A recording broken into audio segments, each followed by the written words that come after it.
today's show. We discuss the Jazz forcing a Game 5, if the Pistons can get Blake some more help, and the Celtics-Bucks rematch. In Crossfire, what's the first round's best breakout story? What is the dunk of the playoffs? How about the postseason's funniest moment? And we discuss the Suns firing another head coach after just one season. It's Tuesday, April 23rd. The starter starts now.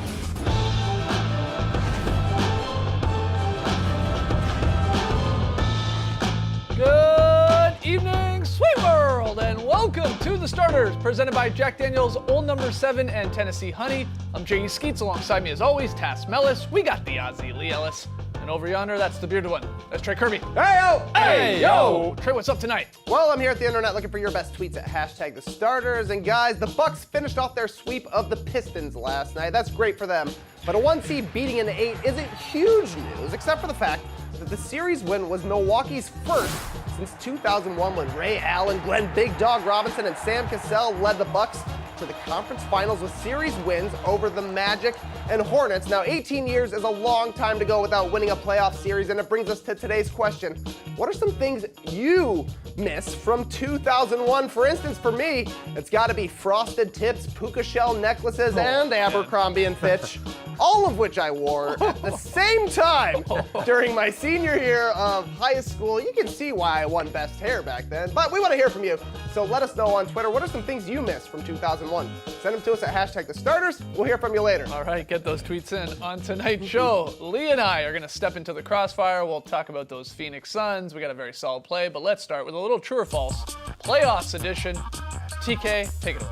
All right, heading into last night, the Jazz were down 3-0 to the Rockets and playing for their playoff lives. And Donovan Mitchell showed up big time, outscoring Houston 19-12 in the fourth as Utah forced a Game 5 deep in the heart of Texas. Guys, the gentleman's sweep still on the table, but true or false, the Jazz can come back in this series. Nah, I think that was their that was their championship in Game 4 there. A lot of things went right for them, including Donovan Mitchell's 19 in the fourth quarter. You had Houston missing a heck of a lot of shots, their last 14 threes. Yep. Rubio 18-11, Jay Crowder shooting over 60%. Clint Capella fighting a bacterial virus.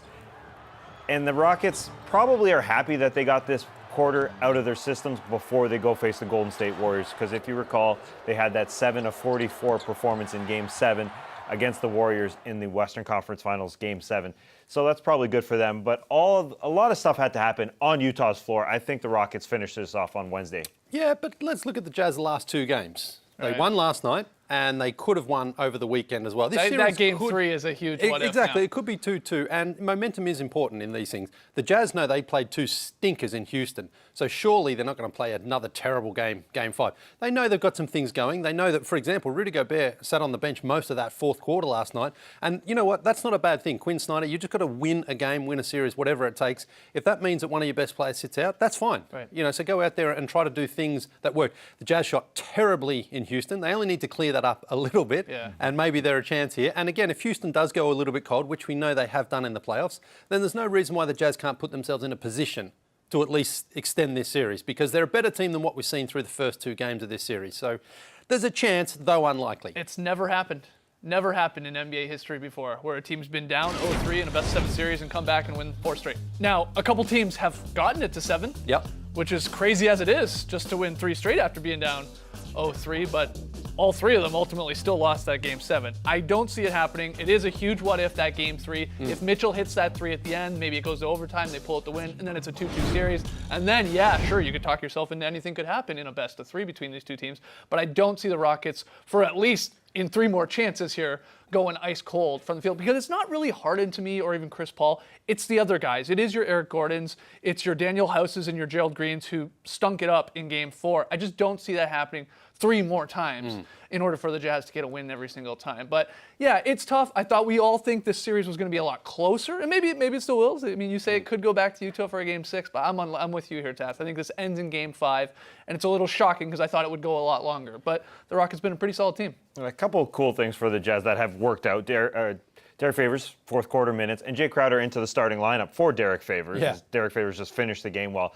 Jay Crowder got extremely hot, and that's why I'm a little bit reluctant to say Jay Crowder's going to shoot over 60% again and have that shooting night. He was great. The energy was really, really good, and it makes more sense than Derek Favors in the starting lineup because they're shooting the 3-ball from that power forward spot, and Jay Crowder's a better 3-point shooter. Another thing to keep in mind is on Wednesday night when the Rockets will try and put away the Jazz, we're going to be watching, soon after that, the Warriors trying to do the same thing to put away the Clippers. I mean, both of these teams, they want to get done with their series now because they know they got to go to battle. It's going to be a civil war between these two teams. So I think they'll both do it on Wednesday night. But again, a valiant effort in Game 4, I think, from the Jazz to at least extend the series. All right, Trey, next one. All right, the Pistons punched their ticket to the playoffs on the last night of the regular season, and last night, the Bucks punched their ticket home, finishing off Detroit in a sweep. Blake Griffin was an all-star this season. He's likely an all-NBA forward, but after him, it's a lot of question marks and not many ways for the team to get better. Guys, true or false? The Pistons should trade Andre Drummond this summer. That's an interesting question because Andre Drummond is a guy who can get you 15 and 15 no matter what. He gets you a steal and a half and a block and a half a game. He's a very productive player, but you just wonder if he can translate that into playoff success or if he's got another level to go. He's been an all-star a couple of times. We know he's an impactful player, so he maybe needs a different situation, different coach, and some other players around him to maybe bring him into a higher level of his game. And so if you're the Pistons and you think that's out there, I think you can get a pretty good trade package in return. I think there'll be a lot of interest in him if he was available. And so if you're the Pistons, I think it's probably worth exploring because he and Blake together probably don't have much higher of a ceiling than what we saw this season, assuming that, of course, Blake comes back and has the same sort of season he had this season. Right. Yeah, this seems to be the best case scenario for the Pistons, what we saw this past year, about the 8th seed, because we got the best Blake Griffin that we've seen in a very, very long time, playing 75 games, the most he's played in 5 years. Andre Drummond and Reggie Jackson couldn't do a lot in the postseason. Blake Griffin is 30 years old. You probably have another couple peak years max for Blake Griffin. Did you trade for him to finish in the 7th or 8th seed? I highly doubt it. So, do you trade Andre Drummond? I think you could if there's a possibility, if there's a package out there. But there's also a lot of money on the books with Andre Drummond. Yeah, 27 next year, but then another 29 the following year. Reggie Jackson is a lot more of a doable package. Those are the 3 highest paid players. Though. Yeah, less appealing. Yeah, that's why I sort of say true. And when I say true that they should try and trade Andre Drummond, I'm not trying to knock Andre Drummond and put this all on him that they just got swept at all. Because he had a very solid year. He's played really good over these last 3 months for the Pistons. But I say true because we just showed you the payroll. It's like, what else are they going to do? I mean, outside of just knocking it out of the park with the 15th pick maybe in the draft and they find a diamond in the rough, I mean, what are your other moves to be made because of your cap situation? So it has to be, in a way, move one of your big pieces. You're probably not moving Blake, but maybe a Drummond, or possibly a Reggie Jackson. I think you're just going to get a lot more for an Andre Drummond than you are for Reggie. So I think in a weird way it's sad but true unless you're happy with being a 41-win team. I think it's a Drummond and or Jackson. Yeah. If you need another ball handler to take some of the pressure off Blake they Griffin. need some wings, something there. And it has to happen soon. So you trade Andre Drummond, you have to get a lot of money back in return. Is that a great ball handler that you get back in return? Yeah, maybe. And maybe you can go forward with that. But it has to happen now. Right. Because, Blake, 3 more years on the contract. But we had peak Blake right now, and they finished in the 8th spot. Trey, our final one. All right, the Celtics got out the brooms on Sunday, and last night the Bucks joined them, sweeping into the 2nd round, meaning we've got a rematch of last year's classic 7-game first-round series, but this time around, Kyrie Irving and Gordon Hayward are healthy. Giannis is an MVP, and Joe Prunty is nowhere to be found. Guys, true or false? Bucks Celtics will be better than last year. No, that's true. What's better than this? What's better than this? I mean, last year, if you look at that series, it was like a cool indie flick. But this year is like a summer blockbuster because we got Giannis, MVP Giannis. Suddenly you got Kyrie Irving, Gordon Hayward. I mean, the star power is just there in this series. And I think it's a tough series to even try and predict.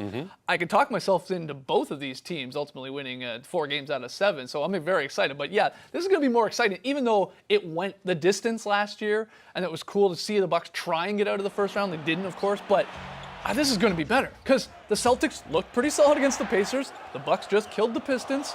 Let's go. I mean, for the most part, everybody's healthy. No Brogdon for the Bucks right now. No Smart for the Celtics.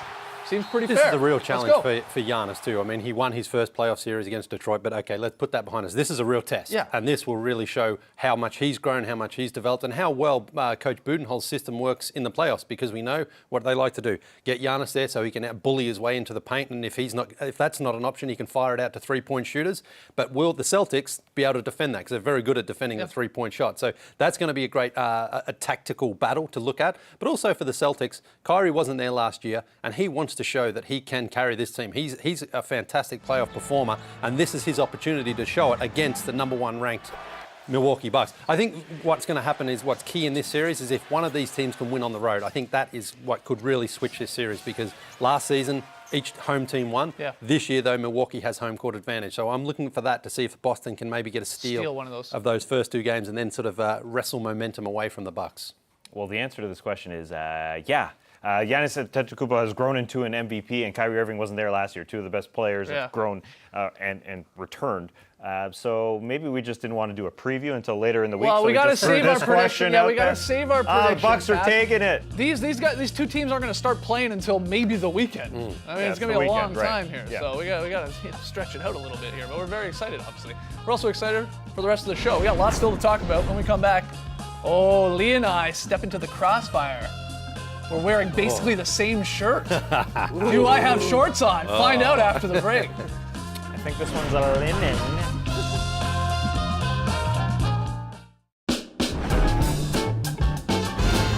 The Starters is presented by Jack Daniel's Old No. 7 and Tennessee Honey.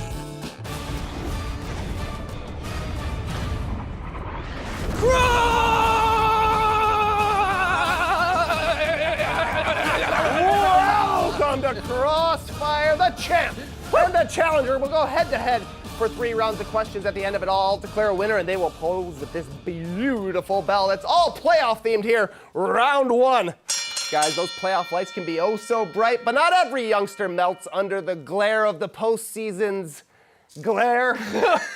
Guys, who has been the breakout player of the first round this year? Here we go. Well, let me beat you to the punch here, Lily. Homer! Yeah, I'm Homer Simpson. I love donuts. I love my wife, Marge. I'm taking Pascal Siakam. I don't care if I'm a Raptors fan. Yes, he's going to win Most Improved. But this is sort of a breakout performance on the national stage, Lee. He's averaging 22, 9, and 3. He scored 30 in a game. He's a superstar. Now, Yeah, he is. The A people who didn't know superstar. about We it. already knew that. No, they didn't. What do Lee. you mean? No, He they won Most didn't. Improved. You've been on his wagon. He all hasn't season won long. Most Improved, He's going Lee. to. He won the The awards in June, man. Here's a guy who has actually broken out. It's Derek White for the San Antonio Spurs. He's more than doubled his scoring average through these 4 games. Wow, shooting one 64%. big game. And he carried the Spurs to that Game 3 victory. He was fantastic in those first 2 games in Denver. Cooled off in Game 4 because Denver had to adjust their whole defensive scheme. You didn't vote Siakam for Most Improved in Yeah, that you starting did. show. You did. Oh, the shirt bros are going down. Here we go, round 2. Last night, Donovan Mitchell got his dunk contest on, throwing down a monster alley-oop on the break against the Rockets. Really got the people going. Talking best dunks of the playoffs. But guys, what do y'all say? What is the dunk of the playoffs so far? Here we go. I'm doubling down on Derek White for the jam that he Picking threw Derek down White again? against Double the Denver Derek Nuggets. Homer, Spurs Homer over here. Hey, in traffic, Paul Millsap, a great defender, Derek White just says, "Get out of my way, mister," and smashes it on him. No one saw that coming. That's a brilliant dunk from a brilliant player, a breakout player, if you will. Dunk is good. It's not great because Miles Turner had one of the better dunks of the season. Forget the postseason, of the season, period, when he crammed this That's a on nice Gordon dunk. Hayward. Yeah. That dunk was so huge, the Celtics bench, like Shemi Ojeleye, they nearly got up. They were like, ooh, oh, yeah, right, that was on our guy. So you know it's a huge dunk when that happens. Yeah. So I got to go with Miles Turner. It's a little bit better than Derek White. Well, yeah, but come on, Miles is a big man. Derek's a breakout player. We knew about Miles Turner. Oh, yes, before yeah. came We know into the about playoffs. everybody, according to you. All right, final round, round 3 coming right up. Playoff basketball is fun, but you know what else is fun? Laughing. Yeah. I like laughing. Super fun. Guys, what has been the funniest moment of the playoffs so far? Here we go. Well, let me just read you these headlines from my funniest moment from this postseason, all right? Late game fart wreaks havoc on Philadelphia 76ers bench. Twitter tries to solve gaseous mysterious mystery on Sixers bench, and somebody drops a major ass on the Sixers bench. Those are actual headlines about an incident that happened in a playoff series. By far the funniest parts are always funny, Lee. That's always funny. I'll give you that. I'll give you that. But listen, big hair, don't care. When I think of big hair, I usually think of Trey's glorious font. Thank you. But he's actually been outclassed by this fan in Utah with this magnificent dude. She's even got a cult following already. No one's following the fart man around. No one's going, hey, I want to be the fart dude. Everyone wants to support this lady because she's just bringing it out and it's beautiful. Tonight's winner and still champion! Jeez, I won it with farts, Lee. You did, Lee. You had it until you started laughing. You were laughing at Steve. I even paid your hair a compliment, Trey. I thought I did it then. When we come back, we got to talk about the Phoenix Suns firing another head coach and a lot more in the up-down report. Farts up or farts down? Lee tanks Crossfire.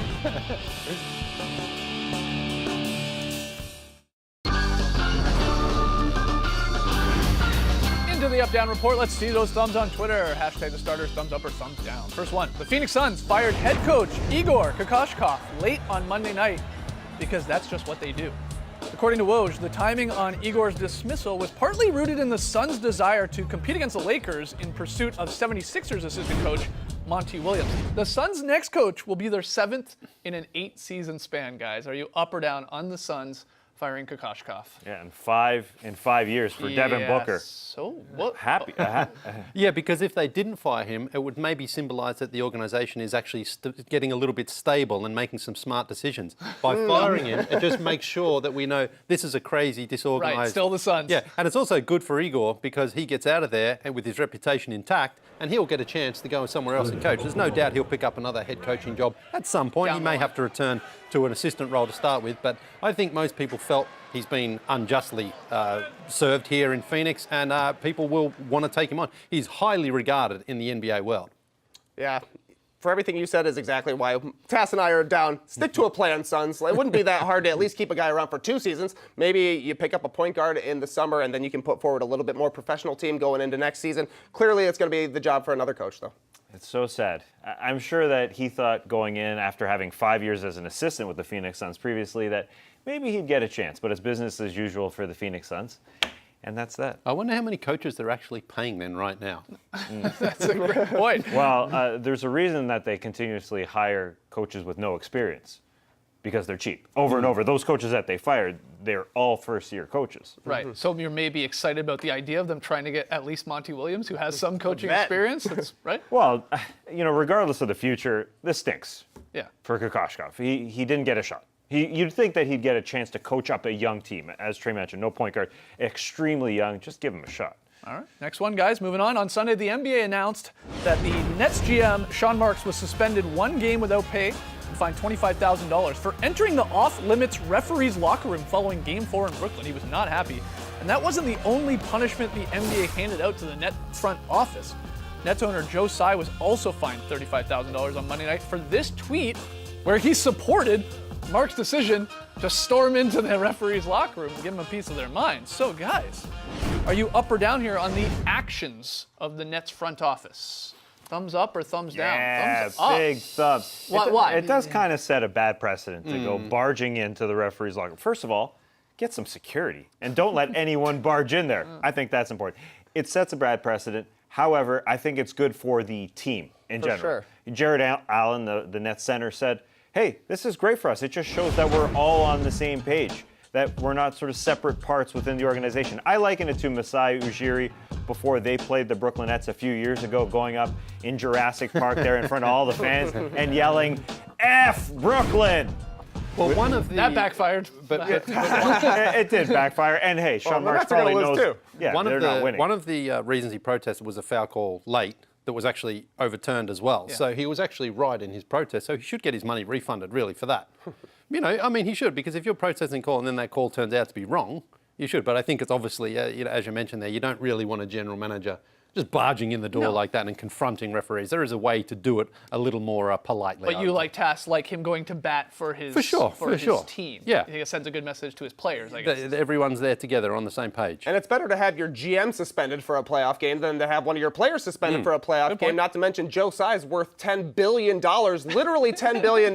So it's better for him to get fined $35,000 than anybody else who's only worth $9 billion and under, I suppose. Okay, you guys are making That great Alibaba points. money. Yeah, that's right. All right, final one here, guys. As we already have 2 first-round series that ended in a sweep. Celtics took care of the Pacers. Bucks crushed the Pistons. And we could see another 5 series end in just 5 games over the next 2 nights of basketball here. So there's been a lot of talk about shortening the first-round series and going back to the shorter best-of-5 format that we had way back in 2002. What do you think? Are you up or down on getting rid of best-of-7, going back to best-of-5? Oh, yeah. You like it? Big ups on this. You've been talking about this for a while. Yeah. I just think the playoffs are very long, and I think that first round, if you can compact it a little bit, it might make it maybe not drag on so much. And also, you know what, in that first round, it should favour the team that's on top, those 1 through 4. They don't have to go through 7 games to get through to that second round. And if they get upset, bad luck to them. Yeah, but it's more likely to get upset than in a 5-game series than a 7-game series. Great. Good on them then. But then that But that doesn't goes favor away the from your higher point. seeded Yeah, teams. but they and shouldn't. make it more I mean, likely that they get upset. they only have 1 game potentially on the road if they take care of their own business. I mean, if they get upset, then they deserve to lose. But you have 2 games at home and then 1 on the road. Well, why not a best-of-3 then? Best of 1. Best of 1. I don't really like it. one half. Playoffs. I don't really care. I don't really like it because it doesn't really shorten the playoffs all that much. Maybe a couple days, possibly. But as you mentioned, we're going to have a couple series go long, a lot go short. We have a couple nights of simply those games at the end of series and just those games. I'm fine with it. It doesn't really change much. This season is long as it is. It's not making it any shorter, really. Well, there's a lot of people that do agree with you, Lily, that would like to see best-of-5. Let's hear from you guys. Jump on Twitter, hashtag the starters. What do you think? Shorten it up or keep it as is? Or, better yet, extend it to best-of-9. Oh, yeah. Wow, let's think outside the Make box. March Madness. When we come back, Lily hits us with that very solid play.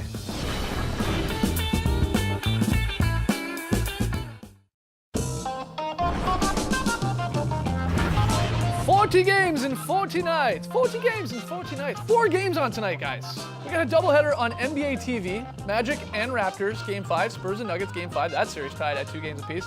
And then on TNT, oh yeah, another doubleheader. Nets 76ers. Philly tries to close out that series.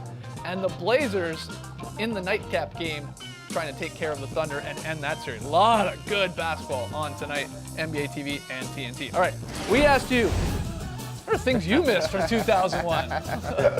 What do you got, Trey?